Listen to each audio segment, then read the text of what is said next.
নমস্কার বন্ধুরা, রান্নার হেসেল উইথ রকমারি ব্লগে আপনাদের সকলকে স্বাগত। আশা করি আপনারা ভালো আছেন, আমিও ভালো আছি।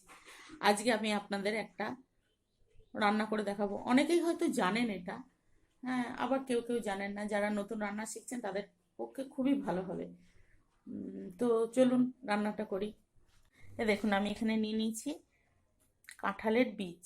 আজকে আমি বানাবো এই কাঁঠালের বীজের পকোড়া। চলুন কিভাবে করি আপনাদেরকে দেখাচ্ছি। প্রথমে কাঁঠালের বীজগুলো দেখুন ভালো করে জল দিয়ে আমি ধুয়ে নিয়েছি। খুব সুন্দর করে জল দিয়ে ধুয়ে একটু জল দিয়ে দিয়েছি। দিয়ে এবার, আর অবশ্যই একদম আজকে কাঁঠাল খেয়েছেন কালকে ওই বীজটা কিন্তু ব্যবহার করা যাবে না, ওটা একটু শুকিয়ে নিলে খুব ভালো হবে।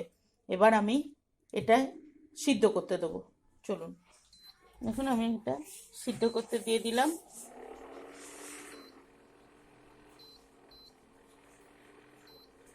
খুব ভালো করে সিদ্ধ করতে হবে। আমি সিদ্ধ করতে দিয়ে দিয়েছি। এটা খুব ভালো করে সিদ্ধ হোক, ততক্ষণ আমি তারপরে আমি আসি সিদ্ধ করে, তারপর আপনাদেরকে আমি দেখাচ্ছি।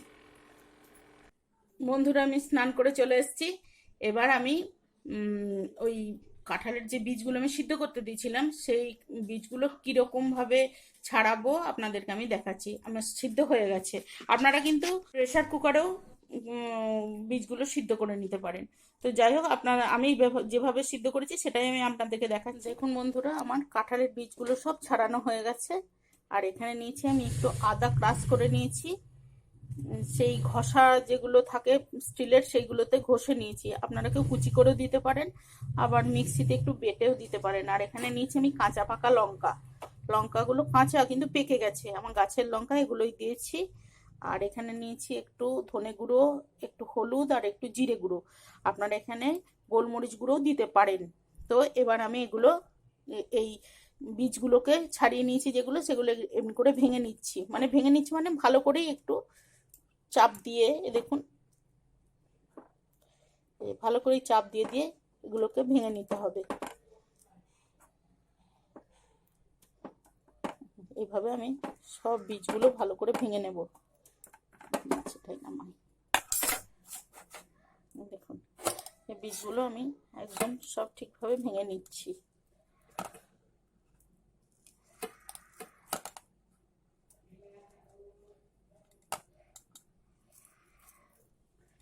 কাঁঠালের বীজগুলো, যারা কাঁঠাল খান না তারাও যদি এটা করে খান, দেখবেন খেতে খুব ভালো লাগে। আপনারা আমার কথা বিশ্বাস করে একদিন খাবেন, করে একবার ট্রাই করবেন, আশা করি ভালো লাগবে। খুবই ভালো হয় খেতে। তো আমি এগুলো এবার এরকম করে ভেঙে নিচ্ছি বীজগুলো। আমার এগুলো সব ভাঙা হয়ে গেছে বন্ধুরা। দেখুন, এবার আমি লবণটা দেওয়ার কথা বলতে ভুলে গেছিলাম, আমি লবণটা দিয়ে দিলাম। দিয়ে এটা ভালো করে মাখবো। এবার এর সঙ্গে এই মশলাগুলোও সব দিয়ে দেবো, এই হলুদ, জিরে গুঁড়ো, ধনে গুঁড়ো সব দিয়ে দেবো। এই যে আদাটা ক্রাশ করে নিয়েছিলাম, আদাটা। আর আপনাদেরকে আমি একটা কথা বলে রাখি, আজকে বৃহস্পতিবার, তাই আমাদের ঘরে নিরামিষ, তাই আমি আদা কাঁচা লঙ্কা দিয়ে করছি। এটা যদি আপনারা রসুন ক্রাশ করে দেন, আর পেঁয়াজ দেওয়ার দরকার নেই, কারণ পেঁয়াজ দিলে একটু পেঁয়াজি পেঁয়াজি ভাব চলে আসবে। রসুন আর আদা কাঁচা লঙ্কা এগুলো বেটে বা কুচিয়ে দেন, তাও দেওয়া যাবে, তাহলে খেতে বেশিই ভালো লাগবে। এবার এটা ভালো করে মাখবো। খুব ভালো করে মাখতে হবে।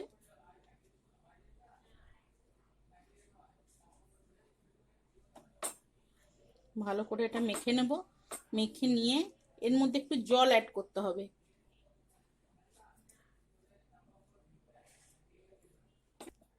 এরপর আমি এটার মধ্যে একটু জল অ্যাড করব। আর মাখাটা কিন্তু খুব ভালো করে মাখতে হবে, কারণ এটা তো শুকনো শুকনো হয়ে যায়। যদি ঠিক মতন না মাখা হয় তাহলে নুনটা সব জায়গায় পাবে না।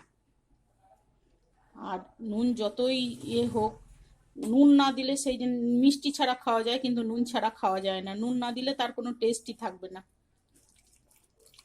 সুতরাং একটু ভালো করে দেখুন এইভাবে একটু জল দিয়ে নিলাম।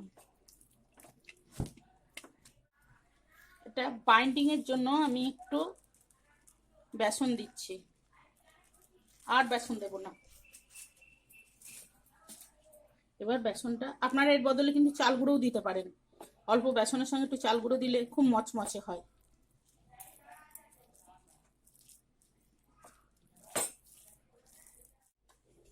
দেখুন বন্ধুরা, একদম মাখা হয়ে গেছে।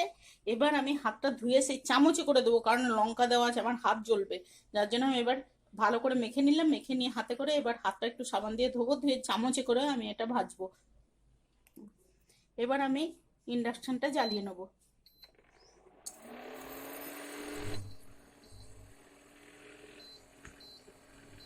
ডিপ ফ্রাই দিয়ে দিলাম।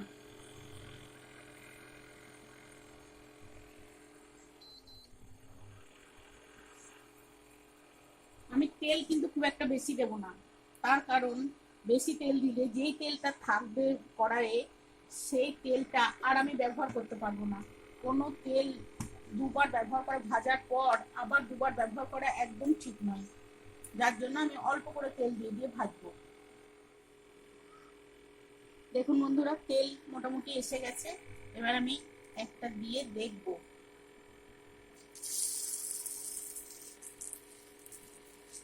এইভাবে চেপে চেপে দিয়ে, কারণ আমি তো তেলটা বেশি দিইনি, কম তেল দিয়েছি, যার জন্য আমি এইভাবে চেপে চেপে দিচ্ছি।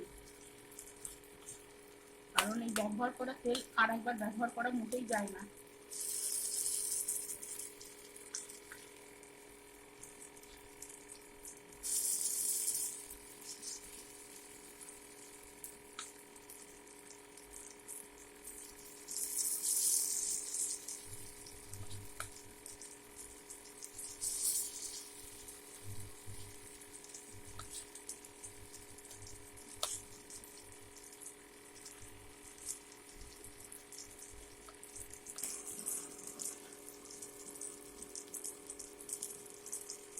এভাবে ভেজে নিতে হবে।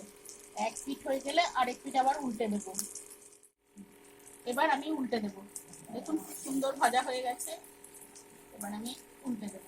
উল্টানোটা কিন্তু খুব সাবধানে করতে হবে, যেহেতু আমি খুব কম বেসন দিয়েছি, যার জন্য উল্টানোটা খুব কম করতে হবে। উল্টানো কম না, মানে খুব আস্তে আস্তে করতে হবে। আসলে টেনশন আছে ঠিকঠাক করে উল্টাতে পারছি কিনা। এইভাবে উল্টে নেবো। দেখুন লাল করে ভাজা হয়ে গেছে। এবারে উল্টে হবে। আপনারা খেয়ে দেখবেন, অবশ্যই করে খেয়ে দেখবেন, তা নাহলে কিন্তু এটা বুঝতে। আর কাঁঠাল বীজে কিন্তু মানে উপকার আছে, খেয়ে কোনো অপকার নেই। অনেকে কাঁঠাল খান না, কাঁঠাল বীজ হয়তো খেতে পারেন চেষ্টা করলে। দেখুন বন্ধুরা, আমার সব এগুলো ভাজা হয়ে গেছে। সবগুলো না, এখনো ভাজবো আমি। এগুলো মানে প্রথম যেগুলো দিয়েছিলাম সেগুলো কেমন হয়েছে দেখানোর জন্য আমি আবার ক্যামেরা অন করলাম। দেখুন, এবার খেয়ে দেখতে হবে কেমন হয়েছে। আমি আগে খেয়েছি, খেতে খুবই ভালো হয়। আপনারা ট্রাই করবেন, দিয়ে করে একদিন ট্রাই করে দেখবেন, আশা করি ভালো অবশ্যই লাগবে।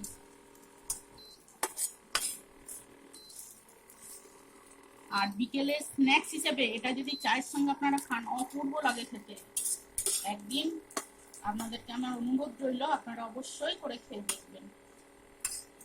তাহলে বন্ধুরা, আজকে আমার এই রান্নার ব্লগ এত দূরই রইল।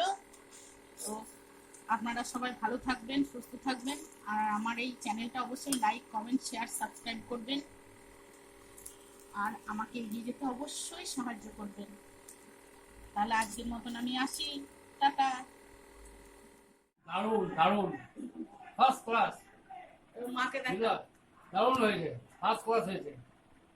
দেখুন বন্ধুরা, আমার কাকা খেয়ে বলছে খুব সুন্দর হয়েছে। খুব সুন্দর হয়েছে। এবার এবার হ্যাঁ, এটা কিসের এখনো বলতে পারেনি কিন্তু আমার কাকা। আমিও বলতে পারছি। কাকাকে জিজ্ঞাসা কখনো হয় না, কাকা কি বুঝছে, চিন্তা করছে, টিভি কি বটে। ডাল তো বটে, ডাল মাটা বটে, আর কি ডাল তো আছে, ডাল নাই, কোনো ডাল নেই, কোনো ডাল নেই। ডালের মধ্যে চলে যেতে বাবা না।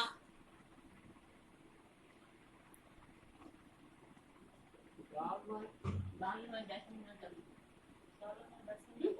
হ্যাঁ এইটা তাহলে মিষ্টি রইলো। ফিরে আসছি পরের ভিডিওতে। টাটা।